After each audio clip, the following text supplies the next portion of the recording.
Globalization paved the way for multinational corporations to reap big profits, but it also opened the door to large-scale tax avoidance schemes. So how do you make sure governments get their fair share of tax revenue from those profits? It's an effective rate of 15%. That's the minimum tax rate. So now zero taxation becomes, technically possible, but the multinational company then will pay the minimum tax somewhere else. And as Shafik says, in the lower competition environment, which the global minimum tax creates, there's an opportunity to revisit rates, tax incentives, think about their own domestic minimum top-up taxes. And so we also help through our capacity development work to bring people along. I'm Cory Hillier. I'm a senior counsel at the IMF working on tax law design and drafting issues, particularly on international tax issues. My name is Shafik Hebous. I'm an economist. I work on tax policy issues, and I've been working for the IMF for about 10 years. So international taxation is a complicated affair, but efforts by global institutions like the OECD with its global tax deal and the UN's new tax convention are showing promise. The IMF is also applying its expertise in tax policy to help strengthen those efforts. Cory Hillier and Shafik Hebous are part of that effort. So first, people disagree on a lot of things when it comes to taxes, but I think pretty much everyone, barring maybe some CEOs of these companies, would agree that corporations that make lots of profits generally don't pay enough taxes. So why is it so hard to get these companies that are very profitable to pay their fair share of taxes in the countries that they're working in? Because the International Corporate Income Tax Framework was established in the early 20th century during the interwar period. And multinationals at the time operated very differently from multinationals today. Mm-hmm. So at the time, a company would establish a foreign plant basically to reproduce what they produce at home. So the company will produce the same thing again from A to Z. The motivation is to produce close to markets where the consumers are. Right. So at the time, the international kind of corporate income tax framework, they had in mind this picture of machines and plants. And where the production is, where this plant is, we will tax. Mm-hmm. And we will treat the multinational headquarters and that foreign plant as completely separate entities. Right. This is very different from today's reality. First, the multinational companies, I like to call it the global firm nowadays, it has a sophisticated global supply chain where each member of the group produces for the whole globe. It's not that you are producing to consumers just surrounding that location. Right. This means conceptually, it's difficult to say which location contributed how much of the value of that end final product. Mm-hmm. The second thing is digitalization. I can now serve a market without even being physically there. So Spotify and Google don't even need to be in that country. Right. So that leads to fundamental questions. Which country should tax what? So we have a discussion of what they call taxing rights between countries. The third is basically the value is being increasingly generated by intangibles and services. So from goods to services. Exactly. It's not anymore this picture of heavy machine that is only producing or mainly producing the value. Now we have patents, we have marketing services, we have legal services, we have all sorts of intangible values. These are issues and create challenges for taxation for two reasons. One, they are highly mobile. Mm-hmm. That means the intensity of competition between countries become more severe, it's more easy to tax compete, to attract these mobile activities. Mm-hmm. Second, they are difficult to price. Recall we were just saying now, the current system says each company in the group would be treated as if they don't know each other, as if they are not related to each other. But if you have one member in the group that produces, say, marketing services for the whole group, how would you determine the cost or how much to attribute to each member in the group? It's difficult. There is maybe no easy world market price for that service. The implication is the group has some leeway now to price these internal transactions in a way to shift profits to low tax jurisdictions. Okay, so profit shifting is something that we hear a lot about these days. How does it work, Cory? So it relates to what Shafik was talking about, which is the design of the system is old. And so when we apply the system, we look at companies separately as single entities. So you imagine a multinational that has multiple operations in different countries. It can easily put transactions cross-border between two subsidiaries. And it can, to some extent, manipulate the price because it's calling all the shots. Right. And so if you want to profit shift, then what are we talking about? We're shifting the location of profits outside a high tax jurisdiction to a low tax jurisdiction. And we can do this in a multitude of ways. And as a lawyer, without revealing all the toolbox, you could do it simply by just having an offshore parent provide a loan to a subsidiary at a high interest rate. Imagine the local subsidiaries paying high interest, which offsets the profits in the local jurisdiction, reduces the profit, and essentially through the interest payment shifts it out to the offshore parent, which might be in a low tax jurisdiction. That's a simple example. But of course, as Shafik said, where multinationals become more sophisticated, you could have intellectual property in the offshore low tax jurisdiction that's charging a royalty to the local high tax jurisdiction, and so on and so forth. You can design many ways to shift profits out of a high tax jurisdiction to a low tax jurisdiction. So what about international tax treaties? So most people are familiar with these, and they're generally set up to avoid people being double taxed when they're living and working in two different places. How does that work for multinational companies? Yeah, so this is another excellent point, that tax treaties were established, 100 years ago, when it was about relieving double taxation in the context of businesses that operated physically in jurisdictions. Yeah. And so those treaties have what we call allocation rules. So if you're doing a cross-border transaction, the treaty is going to tell you where the profit is taxable, either in the market jurisdiction or the offshore investor jurisdiction. And what these treaties do is they're based on old technology, essentially. And so what that technology says is a market jurisdiction where there's profits being generated from a local market can only tax those profits in that local jurisdiction, notwithstanding they're arising from the jurisdiction itself, if the non-resident seller business has a physical presence in the local jurisdiction. And you can imagine back in the day when offshore seller through local distributor sells to local consumers, we're picking up all the profits in the local jurisdiction because there's a physical presence. But now we have digitalized businesses, offshore sellers selling directly to consumers without a physical presence in the local jurisdiction where the consumer is, and the treaty norms don't allow taxation.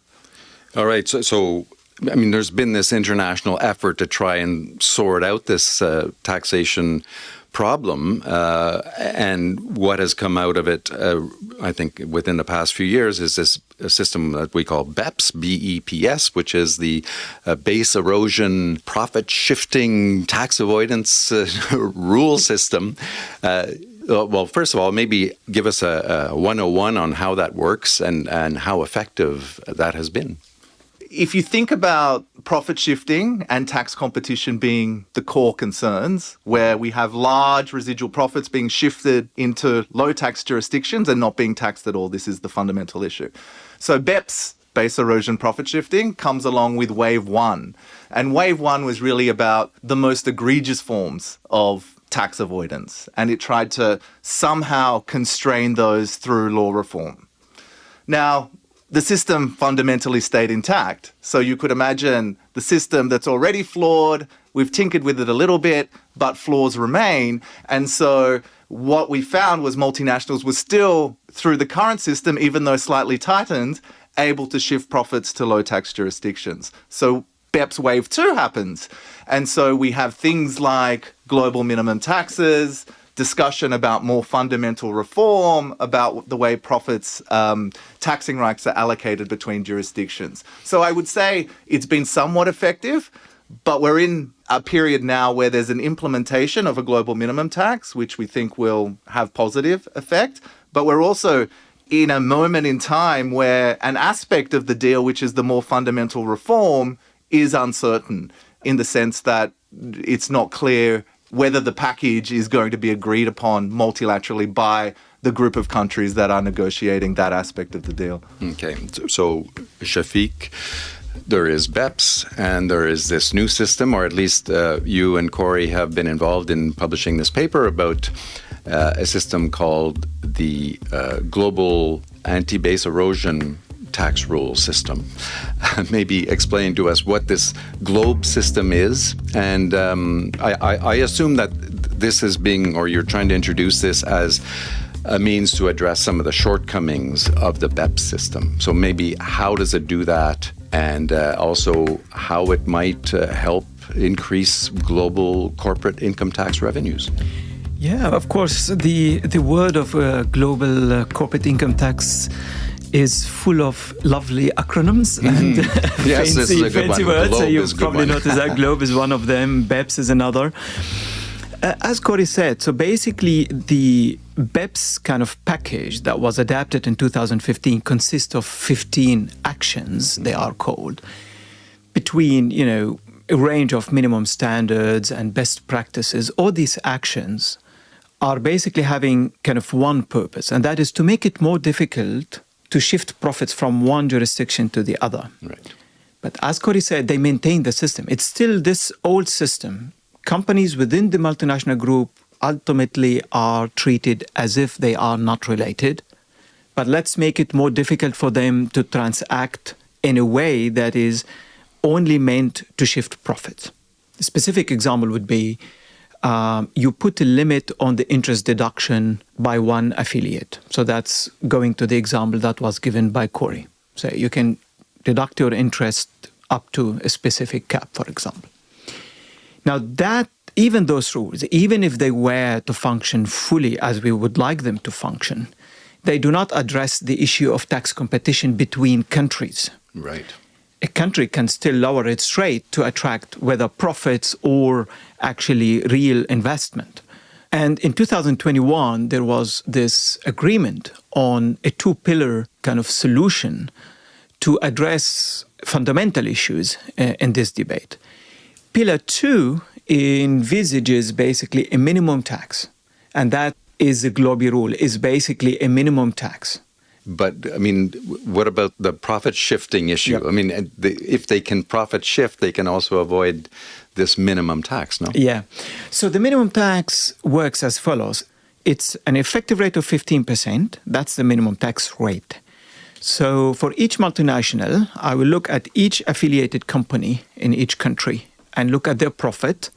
Is it taxed at 15% or not? If it's taxed at 15%, the company is off the hook. If it's taxed, say, at 12%, then there will be a top-up of 3 percentage points. So that's how it works. Now, that addresses profit shifting, going back to your question, because to some extent, it does not eliminate it, but it lowers the incentive to shift profits. Because before the agreement, say, the tax differential between two countries can go between, say, 25% and 0. Right. Now, it will be between 25% and 15%. Yeah. So in that sense, there will be still scope to shift profits. You're absolutely right. But the incentive is less than before, if implemented, if the agreement is implemented. It does address also tax competition in the sense it puts a floor on the applicable tax rate. So now zero taxation becomes, technically possible, but the multinational company then will pay the minimum tax somewhere else. If you as a country say, I will not tax you, come to me, and I'm not going to implement the agreement, you can do that, but the headquarter country, if it implements the agreement, it would tax at 15%. So the thesis in this globe system that you're proposing is really, it's about this top-up tax. Is that correct? Yes. So it's basically how this top-up tax works. And we estimated in work done by the IMF in the Fiscal Monitor, for example, in 2022, and in a policy paper in 23, that this minimum tax would raise global corporate income tax revenue by about 6%. Mm-hmm. In numbers, what does that mean? Around 150 billion US dollar. Of course, it depends on the year, but that's globally. So then what we said is, and we analyzed, is that the real impact will be how companies and countries will react, what we call dynamic response to the agreement. Mm-hmm. So this 6% of global corporate income tax is kind of static impact just because of the global rules application themselves, because simply we raise the rate from 0 to 15 on many activities. But the whole idea is to trigger, hopefully, behavior responses. And these behavior responses manifest themselves in two ways. One, countries can now take that agreement as an opportunity to implement wider reforms. Say, if you are a country offering a tax holiday, now you can revisit your tax incentives regime, get rid of some tax holidays, and so on. But also companies now, because of the reduced profit shifting, they may restructure, and this reduced profit shifting by itself can have a positive impact on global revenue. Okay. So, Cory, we did not talk about how many countries signed on to this BEPS system, which is, you don't have globe without BEPS, right? So how many, well, I mean, as far as I can see, there are a lot of countries that have signed on to it, but also countries that remain reluctant to do so. Why are some countries, like the US, for example, hesitating to sign on to this BEPS system? There's a few reasons, and so you basically have to characterize countries into what is the obstacle to implementing what's been agreed. In the US case, it requires congressional action, and it requires one aspect to sign an international treaty, which is difficult for congressional action to achieve. So the US is also in a special case because it had a reform before this new BEPS wave was agreed, and so it already has some minimum taxes in its 2017 reform. So also, before Congress reforms what was put in place in 2017, there's a deal to have them coexist, and let's just see whether they can coexist in some way, shape or form, rather than achieving full alignment. So in the US is behind the global minimum tax as an idea. It already has some rules enacted before the technical rules were agreed, and there's a question about whether they align them or not. Some other countries, they just don't understand the rules. And so, lots of the countries that we look after, which are lower capacity countries, really need to work out what they need to do or anything at all. And so I think that the starting point is a low tax jurisdiction can do nothing, but the rules have been designed to subject the profits in that low tax jurisdiction to 15%, either because someone else is going to tax it or you tax it yourself. And so countries are now thinking about taxing it themselves, because why wouldn't you rationally? But the rules are designed to not require it. And so at the end of the day, I think the system could coexist even if a low tax jurisdiction does not act. But part of our working paper was encouraging countries, because of the way the system's been designed, to think about strategically about your response and design something that's in your best interests, essentially, both fiscally and as a legal policy matter in terms of how you implement the rules. So that is a unique aspect of the working paper we put out. So, Shafik, with this international initiative or push to get a fairer tax system out there, or international tax framework, whatever you might want to call it. How does the IMF, you both work for the IMF, how does the IMF fit into trying to move this forward? First, we contribute to the global debate through our analytical agenda. So we do quantify the available reform options. We do also study and analyze other possible, reform options. And these type of studies and analysis guide and inform, basically, decision-making. That's one. Second, our capacity development work, of course, where we directly advise countries on improving their taxation and tax matters, actually on all fronts, policy, administration, and the underlying legal framework that ultimately translate the policy and administrative objectives. Now, I got to say, that's very significant, right? There's no other institution that provides the support to these countries that the IMF does. Exactly, because we have this multidisciplinary, basically, approach. So we have economic analysis, legal analysis, and hand-on administrative advice as well. And we combine all these three work streams in our capacity development work.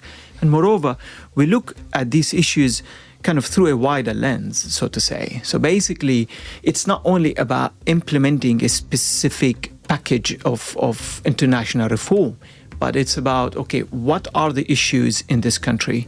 What are the capacity constraints? And we know, for instance, to achieve the Sustainable Development Goals in many low-income countries, we need multiple points of GDP in revenue. Mm-hmm. And that means no matter how perfect the taxation of multinationals is, and that's, we should inspire and we should aim at improving this, and the revenue from improving, taxation of multinationals is certainly welcome. However, it's not enough. This means we need also to look at other tax areas. And then we need to prioritize and sequence these reforms. So our capacity development, of course, looks at these issues of GloBE and the minimum tax, but go beyond a one-to-one implementation of this specific package to put things into wider perspective. Super interesting. Thanks to you both for joining the podcast today. Cory Hillier is a senior counsel in the legal department, and Shafik Hebous is a deputy division chief in the fiscal affairs department at the IMF, of course. Thanks to you both. Thank you so much for having us.